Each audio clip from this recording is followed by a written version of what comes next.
ఏం చేశారు? Social media కార్యకర్తల మీద కేసులు పెట్టి సునకానందం పొందారు. 6 నెలల్లోపు ఏదో చేయాల్సినంత చేస్తాను, రెడ్ బుక్ రాజ్యాంగం అది ఇది అని చేశారు. అంటే ఏంటి, ఇంకా మనం పరిపాలన చేయకపోయినా ఎవరేం అడగరు, కొద్ది రోజులు టైం ఇస్తారు కదా మనకు ప్రజలు అని చెప్పేసి ఆలోచన చేశాడు. ఒక ఇంటర్వ్యూలో క్లియర్గా వంగల్పూడి అనితనే చెప్పింది, ఫస్ట్ 6 నెలలు మేము చేయాల్సినటువంటి చేస్తాము, కక్ష అంతా తీర్చుకుంటాము, పగ తీర్చుకుంటాము, వాళ్ళని కొడతాము, వాళ్ళని తిడతాము, బూట్ కాలతో తంతాము, రెడ్డి లంజా కొడకలు అంటాము, ఆ తర్వాత మేము పరిపాలన చేయడం మొదలు పెడతామని చెప్పేసి ఏబిఎన్ ఓపెన్ హార్ట్ విత్ ఆర్కేలో స్వయంగా రాధాకృష్ణగా చెప్పారు మన వంగల్పూడి అనిత గారు. సో అదే చేశారు ఫస్ట్ 6 నెలలు. ఇప్పుడు ప్రజలు ప్రశ్నించడం మొదలుపెట్టారు. జగన్మోహన్ రెడ్డి గారు స్వరం పెంచారు. జగన్మోహన్ రెడ్డి గారు 2.0 అని చెప్పేసి ఇంకా వేరే విధంగా ఉండబోతుంది అని చెప్పిన వెంటనే వీళ్లకు భయం మొదలైంది. నేను ఎప్పుడు కూడా భయపడుతున్నారు, షాక్ అవుతున్నారు, దబిడి ఈ ఎక్కువ నాకు చెప్పడం ఇష్టం ఉండదు. ఎందుకంటే రాజకీయాల్లో విమర్శ ప్రతి విమర్శ ఉండాలి, కానీ భయపడ్డాలు ఉండకూడదు అనేది నా ఫీలింగ్. కానీ నారా లోకేష్ ముఖంలో భయం కొట్టొచ్చినట్టు కనిపిస్తుంది. అలాగే అద్భుతమైన కొసమెరుపు కూడా ఉందండి. ఇంతకుముందు చూపించలేదు, నాకు గుర్తులేదు. మన మాజీ ముఖ్యమంత్రి వర్యులు రోసయ్య గారు చంద్రబాబు గురించి 2004 ఆ టైంలో చెప్పిన అద్భుతమైన మాటలు 20 ఏళ్ల క్రితం, అంటే బ్రహ్మంగారు కాలజ్ఞానం చెప్పినట్లు రోసయ్య గారు ఆ రోజు చెప్పారు, అంటే చూసే చెప్పారు. ఇప్పుడు అదే రిపీట్ అవుతుంది, అదే కొసమెరుపు. ముందు నారా లోకేష్ ఏమంటున్నాడో ఒక్కసారి వినండి. బేలమొహం వేసుకుని నారా లోకేష్ ఏం మాట్లాడుతున్నాడో వినండి. అమలు చేస్తున్నాం, పద్ధతి ప్రకారం చేస్తున్నాం. వాళ్ళు దాదాపు 4,000 కోట్ల రూపాయలు బకాయిలు పెట్టిపోయారు, అవన్నీ తీర్చాలి. ఈ ఇయర్ ఫీ రీఎంబర్స్మెంట్ మొదటి విడత చేసాం, 2వ విడత కూడా క్లియర్ చేస్తాం. తల్లికి వందనం మేము షెడ్యూల్ ప్రాక్టీస్ చేసాం, రైతులకి ఇవ్వాల్సిన మా షెడ్యూల్ మేము ప్రాక్టీస్ చేసాం, గ్యాస్ అమలు చేసాం, దాని తర్వాత పెన్షన్ పెంచాం, అన్న క్యాంటీన్ ప్రారంభించాం, ఉద్యోగాల కల్పన మొదటి హామీ, అది ఎవరు మాట్లాడలేదు, 20 లక్షల ఉద్యోగాలు కల్పిస్తామనేది మా మొదటి హామీ అండి. 7 నెలల్లో 4 లక్షల మందికి ఉద్యోగాలు కల్పించే కంపెనీలతో ఒప్పందాలు కుదుర్చుకుని ఎగ్జిక్యూట్ చేస్తాం. And will make it a reality by 2029. అది చేశాం. ఇప్పుడు నేను అడుగుతున్నాను, సంపూర్ణ మద్యపాన నిషేధం చేస్తున్నారు, చేశారా? I'm asking straight question. CPS రద్దు చేసి ఓపీఎస్ కి వెళ్తామన్నారు, చేశారా? ఈ రెండింటికి సమాధానం చెప్పండి. స్ట్రైట్ గా వైసీపీ నేను ప్రశ్నిస్తున్నా, జగన్ గారిని ప్రశ్నిస్తున్నా.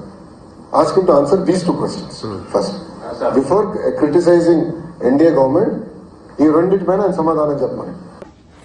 2 స్ట్రైట్ క్వశ్చన్స్ అంట. క్వశ్చన్సే మేము కూడా ఆన్సర్ చెప్తాము, తర్వాత మాట్లాడుకుందాం. నారా లోకేష్, నీలో బేలతనం క్లియర్గా కనిపిస్తుంది. ఇప్పుడు ఫస్ట్ది మద్యపాన నిషేధం అండి.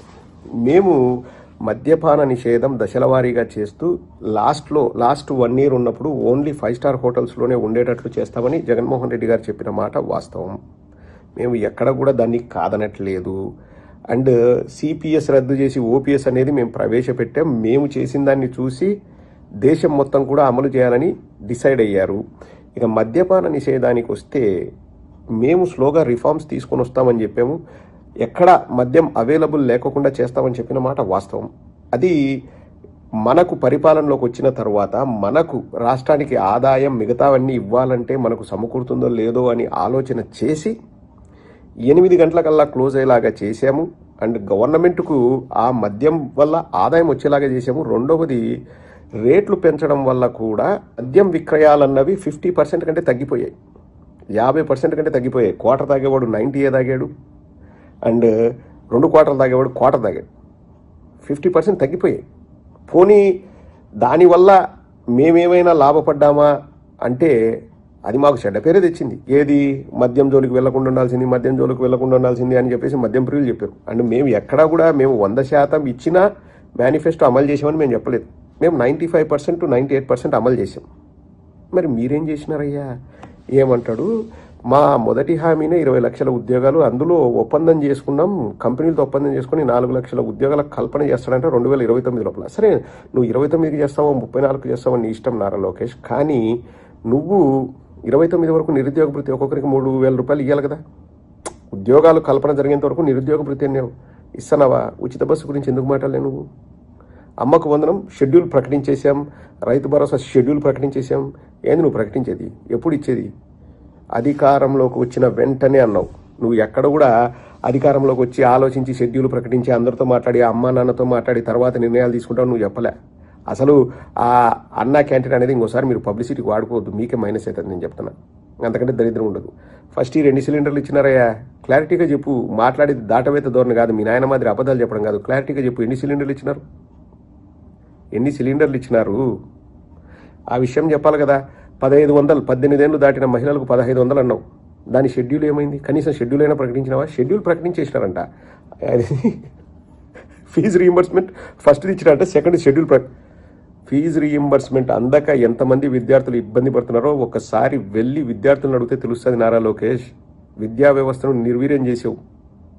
ఇప్పుడు మీరు ఏం చేస్తారు అంటే, మేము ఏం చేస్తామో అది కాదు. జగన్మోహన్ రెడ్డి గారు మద్యపాన నిషేధం గురించి ఏం మాట్లాడతారు? సరే, జగన్మోహన్ రెడ్డి గారు చెప్పిన దాంట్లో 95% మేము అమలు చేసామని చెప్తున్నారు. ఇప్పటికీ మేము గుండెల మీద చేసుకుని హ్యాపీగా చెప్తున్నాం. నువ్వు మద్యపాన నిషేధం అంటున్నావు కదా, మద్యపాన నిషేధం వల్ల మాకు లాస్ వచ్చింది అంటే యాజ్ ఎ పార్టీ మేము దానివల్ల ఇబ్బంది పడ్డాం. ఇప్పుడు నువ్వు ఈ అన్నిటి వల్ల నువ్వు ఇబ్బంది పడడానికి నువ్వు రెడీగా ఉండవని చెప్తున్నావా? ఒక్కదాన్ని పట్టుకొని మీరు సూపర్ 6లో ఒకటి అమలు చేయట్లేదు. ఏమన్నావు? 3000 నుంచి 4000 చేసినావా? ఎంతమందికి చేసినావు? 50 ఏళ్ళు దాటిన ఎస్సీ ఎస్టీ మైనారిటీ వాళ్ళందరికీ కూడా, బీసీలకు వాళ్ళందరికీ కూడా 4000 ఇస్తా అన్నారు. ఇచ్చారా? ఏ ఒక్క హామీ అమలైందని? నువ్వు అనుకున్నటువంటి చేసినాము. అసలు మెగా డిఎస్సి పైన మొదటి సంతకం అన్నారు. ఏమైంది మెగా డిఎస్సి? ప్రతి సంవత్సరం జనవరిలో జాబ్ క్యాలెండర్ రిలీజ్ చేస్తా ఉన్నాడు. ఏమైంది జాబ్ క్యాలెండరు? ఏమైంది? దీని గురించి అండి రోషయ్య గారు చక్కగా చెప్పారు. దాన్నే కొసమెరుపుగా చూపిస్తాను చూడండి. మీరు ఆశ్చర్యపోయి షాక్ అవుతారు. ఒరణి పాసుగులో ఎట్ట చెప్పినాడు, ఆయనకి ఏమైనా కాలజ్ఞానం తెలుసా అని. దట్ ఈస్ చంద్రబాబు బుద్ధి. అది 20 ఏళ్ళైనా చంద్రబాబు బుద్ధి మారలే. నరుడా కోరుకో, ప్రసాదిస్తున్నానని చెప్పాడు. ఎన్నికలు అయిపోయిన తర్వాత 15 రోజులు కూడా కాకుండానే నేను ఆర్థికంగా దివాలా తీశాను, నా దగ్గర ₹1 కూడా లేదు, ప్రభుత్వాన్ని నడపడం నాకు చేత కాదు, ఉద్యోగుల జీతభత్యాలు కూడా వచ్చే నెలలో ఎలా ఇవ్వాలో నాకు తెలియకుండా ఉంది, కనుక ప్రజలే భరించాలి, ప్రజలే నడిపించాలి, ప్రజలే డబ్బు నాకు ఇవ్వాలి, ప్రజల సలహాలు ఇవ్వాలి అని ప్రజల మీద పడ్డాడు. ఇది బహుశా నాకు తెలిసినంత వరకు భారతదేశ చరిత్రలో ఏ రాష్ట్ర ప్రభుత్వం కూడా అధికారపూర్వకంగా నేను దివాలా తీశాను అని ప్రకటించుకున్నటువంటి సందర్భం ఇంతవరకు కని విని ఎరుగు. ఏమన్నా స్క్రిప్ట్ మారిందండి? 20 ఏళ్ల క్రితం రోసయ్య గారు చెప్పింది ఏమన్నా స్క్రిప్ట్ మారిందా? As it is. మీరే సలహాలు ఇవ్వండి అన్నాడు. మొన్న నువ్వు చెవిలో చెప్పు నేను వింటా అన్నాడు. ఆవేదన కలుగుతుంది, ఆవేశం వస్తుంది, అది వస్తుంది, ఇది వస్తుంది. రాష్ట్రం క్లిష్ట పరిస్థితుల్లో ఉంది. మేము ఇప్పుడు ఇవ్వలేకపోతున్నాం, ఇవ్వాలని నాకుంది, మీరు అర్థం చేసుకోవాలి. Same to same. ఏం మారింది చెప్పండి? ప్రజలు అడుగుతున్నారు, ఏం మారింది? అయినా మనిషి మారలేదు, అతని తీరు మారలేదు. దట్ ఈస్ చక్రం బాబా. అధికారంలోకి వచ్చేంత వరకు సంకలు గుద్దుకుంటా జగన్మోహన్ రెడ్డి గారు చెప్పిందా, ఇట్టిట చేతులు ఇట్టిట ఊపుతాడట, హావభావాలు చేసుకుంటా ఇస్తా అంటాడు. అయిపోయి